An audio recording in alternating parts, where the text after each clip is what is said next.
Rumah yang diperiksa adalah rumah bertanah iaitu rumah teres 2 tingkat. Rumah akan diperiksa mengikut Construction Industry Standard CIS 7 dan penjualan dan pembelian rumah bertanah seperti rumah teres ini akan menggunakan panduan HDA jadual G.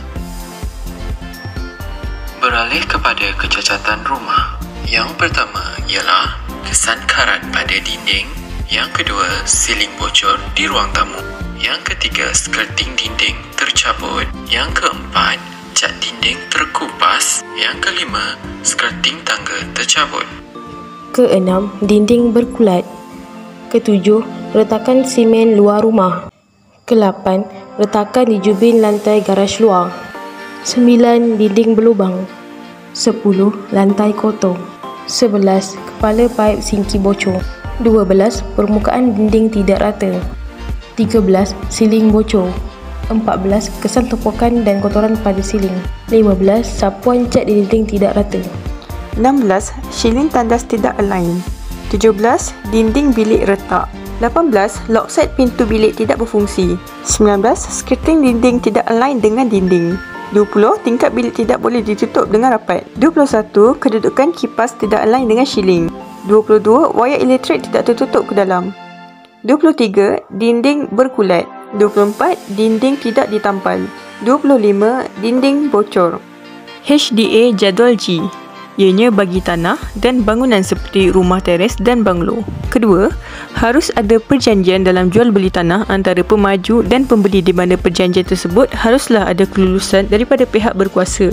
Selain itu, perlulah ada perakuan siap yang diberikan di bawah Akta Jalan, Saliran dan Bangunan 1974. Yang ketiga, mestilah ada pengawal perumahan yang dilantik di bawah Akta Pembangunan Perumahan 1966. Yang keempat, pembeli dan pemaju bersetuju harta rumah bebas daripada sekatan pertanian, perindustrian dan bangunan.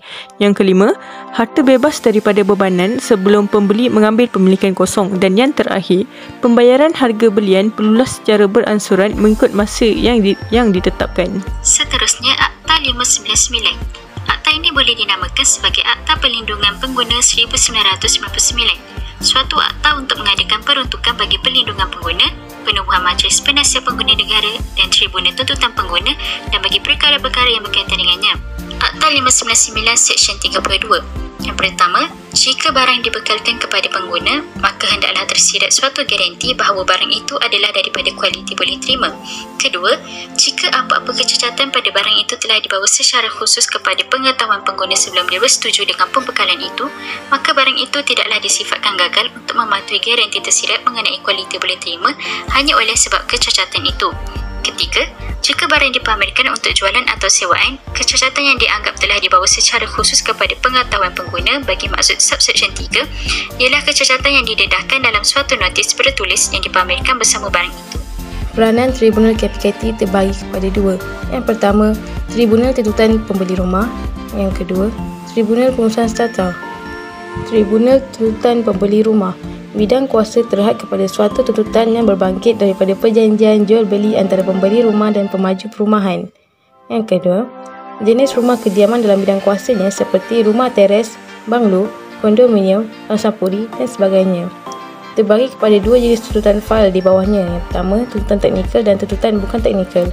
Tuntutan teknikal seperti kecacatan mutu kerja, kecacatan bahan binaan dan juga rumah dibina tidak mengikut pelan. Tuntutan bukan teknikal pula, pemulangan deposit, ganti rugi kelewatan penyerahan milikan kosong dan juga lain-lain tuntutan yang berbangkit.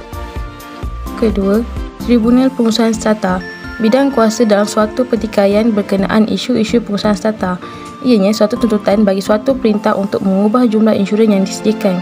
Kedua, suatu tuntutan bagi memaksa pemaju perbadanan pengurusan untuk memberikan maklumat atau dokumen.